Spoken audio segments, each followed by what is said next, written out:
Hi guys, it's Ashley Nicole with Passion, Purpose, and Paychecks. Joining us today is Chrishon Lampley of Love Corkscrew. Thank you so much for joining us. My pleasure. It's exciting to be here. Yes, and we are excited to have you. And so, what is Love Corkscrew? Love Corkscrew is a wine company. I'm a private label, so a negociant, if you will, a wine enthusiast. And I started my private label about 4 years ago. 50,000 bottles of Love Corkscrew sold, and growing. And it's been an amazing experience. So wine brand, wine connoisseur. I'm all up in the wine game here. Wow. And previously, you worked in fashion merchandising. Talk a little bit about how that career led you to what you do currently. Sales and marketing, just working with people, working with clients and customers, and being able to talk to anybody at any time, and in any either financial group, any person on the street, anywhere. Being able to communicate definitely led to me coming out with a brand and being able to really try to be with the consumers and feel their needs, their wants. So definitely sales and marketing and in the fashion industry has birthed Love Corkscrew for sure. Now, as a fashion merchandiser, what brands did you work for? So I used to work for Dior. Christian Dior actually was my first company out of college that I worked for. And then I did Escada for 15 years. So I've worked in high-end retail for so long. And again, being exposed at a young age to that type of money, to that type of status, taught me a lot. And my parents always exposed me to so many things. So being able to like kind of jump in there and not be scared. I just always was a people person and into fashion and excitement and all different things. Wine now. Right. Now, we have viewers of all age groups. Could you explain what a fashion merchandiser is? So I went to school for fashion business, and I actually ended up. And where'd you go to school? So I went to WIU. So it's so funny, that shows my age now because I'm a Generation Xer. It was considered home economics at that time, or fashion consumer science. There was not really a fashion school. So I went to WIU. I got my Bachelor's of Science in Family Consumer Science. Western Illinois University. And then I got my associates from FIT in New York, so Fashion Institute of Technology. So when I came out on that 4-year program, I had 2 degrees in fashion. So it was fashion business, so it's a lot of business, a lot of econ classes that I took and gerontology classes. Can you believe that? How funny is that? And were you buying and selling for these brands? Yeah, absolutely. There's the buying end of it, there's the sales end of it, there's the merchandising end of it, meaning you're pretty much setting up display, the look and the image of the brand, which means so much. No, that's wonderful. And so, how did you jump from that to your next business? Because you owned a art bar. I did. Explain to us what an art bar is. So we were actually a full-fledged art gallery, but with a bar. It tends to, a lot of different art galleries, you always have the little wine, hours, and people always like, drinking a glass of wine as they're viewing artwork. And I said, well, why don't we combine that? Why don't we combine the experience and actually have a full-fledged bar? So we had that for 3 years. 2010, I got to backtrack here. 2010, we won the best wine list in the city of Chicago, and I wrote that wine list. So I knew, like, hey, kind of good at this. I think I know what I'm doing in this industry, and I worked in the distribution side as well. So while owning an art bar, you were versed in wine even at that time. Correct. Working in the distribution side as well. So I left fashion, went into liquor sales, and being in that industry taught me a lot of things of what people wanted. They wanted different wines. They wanted boutique wines. They wanted something that not every store has. So you sold liquor? I did. I did that as well. And which brands were you selling? Oh gosh, all the hot ones at the time that are still hot, the Kettle Ones of the world, and Johnny Walkers and Smirnoff. So I definitely I had one of the largest territories here in the city of Chicago. So you were a territory sales manager for a variety of liquor brands. Correct. Which, as I understand it, that meant that your customers were probably bars or maybe golf even courses, bars, stores. restaurants. I had on-premise, not off-premise. So restaurants, golf courses, bars, and they were all telling me the same thing. They wanted something different. They were sick of buying the same wine, the same stuff all the time. So you noticed a gap in the market. Huge gap. And then when I owned the gallery, same thing. When they would come to my art gallery, they wanted to drink wines that were different and fun, and they wanted to support local. There's this whole thought process that only wine is good coming from California. That is not true. There's over 50 wineries in the state of Illinois alone that people don't even know exist. I don't know. So most people don't. Most people do not. And there's some beautiful, beautiful vineyards within the Midwest, period. So I wanted to expose that. So I took kind of both of those sides, the distribution sales side, the ownership side of a bar, and I said, I want to start my own.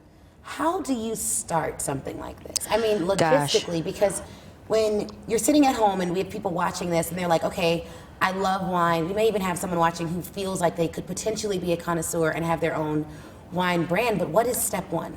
Oh gosh, step one is work in the industry. Again, from being that background, still a fashion sales, which still relates to all of this, the branding part of it. And then working in the distribution side and owning a gallery, I say first, there's one thing to like something, but there's a second thing to actually immerse yourself into owning a business. This is not a hustle, this is a business. Exactly. So I would say definitely work in that industry, in the nitty and gritty. It's not sexy, it looks sexy, but there's so much behind the scene that's not. So I would say work in that industry full-fledged. Whether it's a bartender, whether it's going to school to be a sommelier, definitely get into the nitty-gritty before you say, what a sommelier is. So sommelier is an expert of wine. Okay. It takes several levels to pursue to get a master sommelier a degree. So it's that side of it. That's a separate degree or distinction? Completely separate degree. I am not a sommelier, so I am a negociant. So I am definitely in the business end of it more than the expert side of it. So I'm a wine enthusiast, if you will. So you're a negociant. How did you get that distinction? So that was actually me taking the contacts from working in that distribution side and working in owning a bar, that I was able to meet with a lot of the vineyard owners. I was able to meet with wineries. And I said, you know what, let me drive out to Michigan. Let me fly out to California and meet with these wineries and say to them, I want my own custom crush. I'm going to put it together. I'm going to tell you what. Custom crush. Yes. Explain that. Yes. So what's in this bottle is mine. I own it. It's my juice. So they are creating it. I'm not taking my feet and crushing the grapes myself. They are producing my varietal, but it is Love Corkscrew. So it's taking and picking with my wine expertise. I'm picking exactly what juice goes in each bottle, each varietal. So those are mine. So it's meeting with them, and no, you can't just drive out. Custom crush is they're crushing the wine, they're crushing the grapes to make the wine, and it's customized to you. It's my tank. My barrel's my tank. That's wonderful. So very difficult. It's not something, again, you can just drive out and say, I want it. Yeah, they're looking at you like you're crazy. They definitely will only put their name or involve with a company that they believe in. And thus far, 2 of my vineyards, I've outsold them ×3 in the city of Chicago alone. So I think they think I'm pretty good at it. So 4 years in. Congratulations. Thank you. Thank you. So you're in fashion merchandising. Yeah. You own an art bar eventually, and that business was obviously successful. You've won awards in that business. How did that business end, and how did you begin Love Corkscrew? 2011, Christmas Day, I walk into the gallery. It's very dark on 14th Street. I walk in, and I'm walking through 2 inches of sewer water. And you can imagine what's in sewer water. Ends up that the condo owners above us, we were a storefront, they flushed non-biodegradable baby wipes down the toilet. So that $2 million worth of dram shop insurance did not cover baby wipes. So we closed. We had no choice. We were out of money, had to close, and we went very dark. My business partner and I ended up almost being like a bad divorce. And I went dark for a while, and I wasn't sure what I wanted to do. But going back to that, writing that wine list, I had so many consumers that would try to contact me and call me, Chrishon, you would always tell us the best wine. Chrishon, you would always tell us the hottest party or coolest restaurant to go to. And I got so frustrated because I was in this dark point in my life that I said, you know what, let me just give them what they want. I started writing a blog. I'm an awful writer, absolutely awful writer. Started writing a blog. It was called Love Corkscrew. The love section was fun as being a single woman owning a bar, these fun things that would happen at my bar. The cork section were my varietal picks and restaurant picks, and the screw section was a wild card of just pop culture and different things that were happening in the city of Chicago. That's phenomenal. So Love Corkscrew, the blog, turned into Love Corkscrew, the radio show. So I was on internet radio, and I had over 4,000 listeners. Now, of course, it wasn't making me a dime, though. So, but it was my way of expression. It was a way of releasing all the depression of losing everything that I worked so hard for. And next thing you know, I said, you know what? For some reason, my heart is still beating. I'm gonna get up and I'm gonna do something because I am an entrepreneur, true and true. Get that from my father. So I woke up and I said, I'm gonna own my own wine brand. I had nothing. I was maybe 2 days from getting kicked out of my home to get served the papers to take my condo away from me. And I said, no, no, no. And 4 years later, Love Corkscrew is booming. How do you get out of that point, though? I mean, because when you think about the darkest moments of your life, it's not so much what people see, right? Yes. It's like when you go home and you're alone and you're like, I just don't know how I'm going to do it. Not even tomorrow, but like in the next 60 minutes, like the 60 seconds, like after this. Like each day I didn't want to go to my car because they were going to serve me with papers for me to lose my home. So it was definitely again, why is my heart still beating? You know, why am I getting up every morning? Why am I here? And for me to be cooped up in my house and not that I might lose. Right. But yet there's so many people that I touch. I didn't grow up in the city of Chicago, and to touch so many people from owning the art gallery that just fell in love with my spirit, for some reason I said to myself, I need to give them what they want. This is not about me. Yeah. It's about touching and inspiring other people. That I lost everything, filed bankruptcy, you name it, lost it all. I lost property, and to lose it all and say, you know what, I'm going to get up and I'm going to do it again.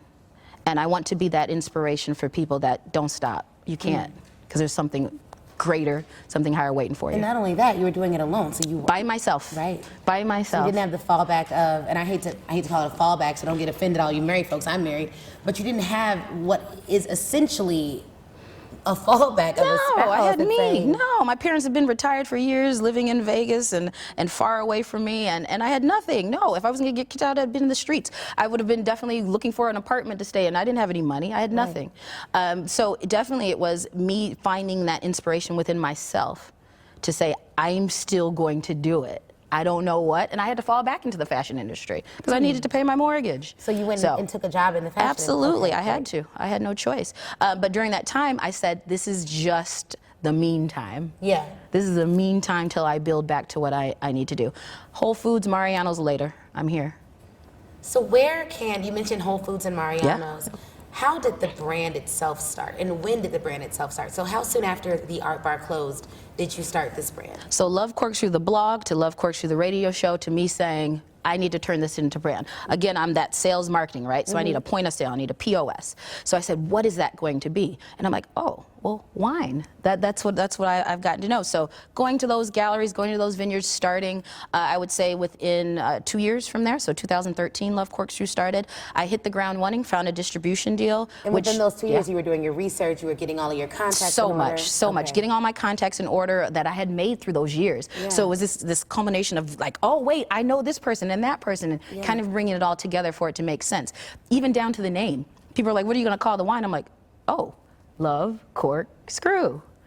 So it was just like kind of this serendipity of everything just happening. And then it comes to the point where, okay, so you have little to no money. You're going to start this brand. This is a very expensive industry to get into, filled with laws. Liquor laws are some of the worst. And complicated navigating those systems and making sure that you know who to ask, when to ask, how to present yourself to get the licensing and all of that. But how did you get the upfront capital to start this brand? Because you mentioned this is an expensive industry. Very expensive industry. I was lucky to have an angel investor that definitely helped. How'd you find the investor? They found me. They found me, and it was from literally watching what happened at the gallery, watching my progression from getting out that darkness and starting the blog and radio show, and just saw my drive to continue. And they came up to me and they said to me, and I swear to you, and I quote, "Are you ready?" And I said, "Ready? For what?" And they invested in Love Corkscrew. So it was definitely angel investing. I said to myself, I wasn't going to get back into small business loans. I don't want to deal with a bank. I didn't want to deal with it anymore. Are these like just individual investors? Yeah. And they just had capital and they were just willing to invest. Yeah, just ready for Love Corkscrew, and saw the beauty of Love Corkscrew. So it took that, and then of course me getting back into the fashion industry, I financed it almost all myself besides my investors. So definitely my personal money and an angel investment, no bank loans or anything like that. And I decided to go for it. It is extremely expensive, extremely difficult, because again, there's so many liquor laws, and they vary from state to state. Do you mind sharing how expensive? So, because that means different things to different people. Sure. So to start a company like this, what did it take? You need at least $250,000 to start. Like minimum. A minimum, Yeah. minimum. And again, that's so many intricacies of it, because it's not just, okay, I have to have a distributor license if you're going to go in that realm. I'm not a distributor, I'm a supplier. There's a license in that, but then again, each state, you're getting your NRD in each individual state. There's certain franchise states, so it's never ending, and you have to have everything. Killer. I can only imagine. Oh, lawyers! I swear, it's not cheap. So when I say that it's very difficult, I'm not kidding. It's not for the light at heart, and it's not like, oh yay, I have a wine brand and I'm going to make tons of money. And it's definitely not, oh, it's on the shelf and somebody bought it, so I made all that money. No, there's 3 tiers it has to go through. And I'm a supplier. How is the profitability? Very low, very low. I'm the lowest on the totem pole. You have me as a supplier. Supplier goes to distributor. Distributor goes to retailer. Retail goes to consumer. Look at all those levels right there. They all have to be paid. They all have to be and then paid. You have your overhead and your expenses. Yes. So this is not a get rich quick business. Yeah. But for me. It's me. I'm Love Corkscrew. Yeah. It's who I am. And the people that I'm able to touch in this business has been amazing and growing still. This is outstanding. And you are, of course, a Black woman in this industry. And we were speaking earlier about how few Black women wine connoisseurs there are. 0.01% of the entire industry. Out of negociants, vintners, vineyard owners, and wineries, there's 60 African American women documented out of 111,000 in the world. 60 of us. So I'm a unicorn. Yeah. 60 of us. Very difficult, very full of industry that does not look like me. Well, I know how that is. At large law firms, I think it's less than 1% of the industry are equity partners, meaning they have some ownership interest in their firm and they're partners at a large law firm. I get it. So I get that. You don't really see yourself in it, but you have to envision yourself there. Yes. And that's, I'm sure, what you've done. From day one. So you've essentially made history then by even owning the art bar and then, of course, owning this brand. Definitely, in Chicago, how rare are you? Very. Chicago, especially of women negociants, I think I'm just about the only one here in the Chicagoland area. And again, there's different areas. There's sommeliers. There's people who own restaurants and bars and wine shops. But as far as a negociant, private label wine company, Black woman owned, I think I am about it right now here. I think in the state of Illinois, to be honest. So yes, it's rare. I had actually the opportunity this past summer of meeting about 20 of us. We all went out to Miami. We were on a yacht. Had these chefs cooking for us and pairing our wines, and I was in heaven because I'm also one of the youngest, if not the youngest. Really? So to meet some women in this industry that I've never laid eyes on before, and I was like, oh my gosh, yes, wow, was the most amazing. And for some of them to actually taste my Pinot Grigio that I don't have featured here, my Pinot Grigio, they were just impressed, and I'm like, what, you? Like, oh my goodness. And these are Black women winemakers, and it was an amazing experience. So that sounds, I would have just loved to see it. I wouldn't even have, if you all would have just filmed that visual, would have been amazing. We hope to do another one soon. You should, and it was amazing. Film it. Yes, just as a way to empower women. And speaking of that, you do empowerment events and conferences, and that's also something that a lot of people want to get into. How do you suggest folks break into that industry? It's so funny because almost like this industry found me, women empowerment found me, and I think is as simple as, but as complicated as being able to tell your story and be very transparent. I'm extremely transparent with my story, from losing everything to coming back in the industry booming. So a lot of these events have contacted me via watching my story, whether it be on social media, whether it be on TV. They've seen me, they've seen my struggle, and they want to empower women, and they want to hear my story. So definitely 2018, I'm almost booked. I think through May, my publicist has booked me with traveling and really talking to some rooms of 300. I think I'm doing like several TED Talks type experiences. But just saying you can do it, and it's not cliche. No, for real, I lived it. Yeah. I did it, and I'm here. I'm here to tell it, and I'm still going through it. Done it. Yeah. Still going through it. Still struggling. I haven't made it yet. Right. But I plan on it. Yes, and you will. I know. I have no doubt in my mind. I'm very impressed with just the brand and your veracity and what you've had to overcome and endure. I think that the endurance, it looks great now, but I know personally how challenging it can be to overcome really your own thoughts and not just the thoughts of others. So it is. Like they say, you're hardest on yourself. You know, you're the one who destroys yourself. Nobody's doing it to you. You're doing it to yourself, and it's your own thoughts and your feelings. Now, in addition to wine, you also have a book and candles. Yes. Tell us a little bit about those products, and then let us know where we can find your products. Sure. So Love Corkscrew is just one whole experience. My motto is indulgence knows no boundaries. So between the 5 varietals that I have out of Love Corkscrew, which are found in predominantly Mariano's, Whole Foods, but several other locations around Illinois and outside of Illinois. My book, I actually partnered with a chef. She's a chef cordon bleu, a trained chef. We actually partnered, and my understanding, documented so far, it's the first cookbook that actually a wine connoisseur, African-American woman, and an African-American woman chef has actually paired to do it. Usually connoisseurs, we think we're the perfect foodies, and chefs thinks they're wine enthusiasts. Not true. So we actually paired, and I pair my wines with some great meals in there. And my candles, for those that do not drink, a lot of people want to support Love Corkscrew, but they may not be drinkers, which is fine. My candles, which are 100% soy, they're actually in Target. So I have 3 Target locations that have Love Corkscrew candles and growing. So I'm just that kind of that experience of having everything together. So Target, Mariano's, Whole Foods, growing daily. I'd love to know, and I'm sure our viewers would love to know, what is your favorite wine of your brand? My Cabernet Sauvignon. We're moving on up. I always say my taste in wine, I always want to cut it with a knife. I want it just gritty and delicious and very, very heavy and full. And that's my cab. We're moving on up, just like the Jeffersons. Yes, we're moving on up. Explain to us who your wine is for, and walk us through the bottle, because it's unique in some ways, and I'd love for you to just explain the naming and the packaging you have here. So the easiest way to put it is the #1 reason why people buy wine: label. #2, price. #3, taste. So with 1 and 2, you could actually not like the wine, but you still are going to go back to it because you recognize it and you know it. So I said to myself, working in that industry, what is going to attract somebody to my bottles? That's #1.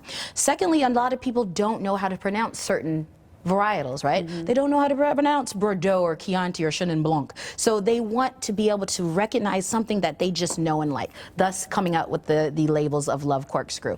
So each of them are a catchy phrase. So you don't have to say, I would love Love Corkscrew's Cabernet Sauvignon. You'll just say, I want some We're Moving On Up. I want some Touch the Sky, which is Love Corkscrew's Niagara. So it's very easy to recognize my labels just from simple, awesome, catchy phrases. I love that. How did you come up with that?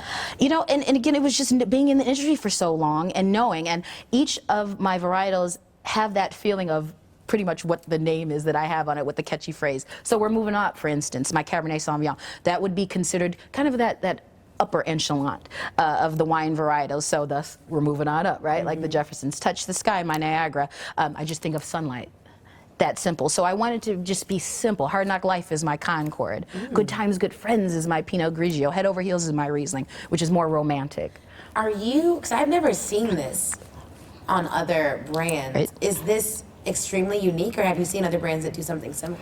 I would say I've seen other brands that do certain pictures, more of a picture story than a phrase story. So the awesome thing, we talk about laws, nobody can have those, so they're mine. I own them. So, I love that. The awesome thing is Love Corkscrew is my own, and the phrases on these bottles are of my own. But I've seen more pictures, I think, than anything. Yeah, this is great, though. I love that because I don't always know how to pronounce the wines, and when I'm going to, events, you don't want to be embarrassed, so I'm just like, I'll just say Riesling. And it could be something you really don't like. Exactly. But you just know that. But you're like, I'm you not about to try it. to say this other word, and I don't know how that tastes. And you're embarrassed. And that's the type of client that Love Corkscrew attracts. You don't have to be a wine novice. You don't have to be an expert. Just enjoy yourself. Like I said, just drink. Don't overthink it. Like, just stop. Let's have fun with it. I mean, there's certain connoisseurs that want to tell you what you're going to like. Well, this is great. No, I just want to have fun with it. So what's next for Love Corkscrew? Oh gosh, 2018. 4 years in this business, I can finally go national, and that has been. Thank you. I'm beyond excited. It has been a long time coming. So Love Corkscrew is going to go national. So this year is the year that Love Corkscrew goes. 2018 is going to be the launch of Love Corkscrew's Wine Club. What does that mean? That means across the country, people will be able to touch Love Corkscrew quarterly, shipped directly to their home. home. And again, with me having a brand that kind of speaks to all, indulgence knows no boundaries. Not only are you getting wine, you're going to get the candle, you're going to get excerpts from the book, so you're going to be able to pair the wines with certain recipes that are in the book. This is an experience. Yes, you're getting the full experience of Love Corkscrew. It's going to be a lot of work. I'm a small business, so I'm probably going to be the one shipping this stuff. I'm going to be packing, hundreds of bottles, but I look forward to it. I'm going to work hard to enjoy it. And then this traveling that I'm going to be doing, to be able to touch people in different states, but then also be able to actually introduce it to them legally. They're going to be able to have Love Corkscrew in their home, is just going to be amazing. I look forward to it. Well, this is a huge year for you, and I'm so excited that you came and stopped by and talked to us and inspired us. Really, I am very, very inspired by your story and your just ability to get things done and to represent for women that look like me, and to see you in a field where it's not a lot of us doing so well is inspirational to me personally, and I'm sure it's inspirational to a lot of people professionally and personally as well. My pleasure, and I've had a great time. Thanks for having me, and yes, I look forward to growing, and I always say if I inspire one person, then I've done my job. Well, you've done your job, because you've definitely inspired me. How can we stay in touch with you, and how can our viewers stay in touch with you? Give us your social media handle. LoveCorkscrew.com, at Love Corkscrew, on Instagram, Facebook, Love Corkscrew. There's no way you can't find me. Well, this has been a phenomenal conversation. Thank you again. Thank you. Go out and get your Love Corkscrew wines, your candles, and the book. I mean, there's just no excuse not to enjoy this great brand. And join the wine club as soon as it's available in a city right near you. Thank you so much. Thanks for having me. Now, follow us at Passion, Purpose, and Paycheck. Subscribe. You do not want to miss these interviews. And if you know someone we should feature, drop us a line at admin@passionpurposeandpaychecks.com. Thanks, guys.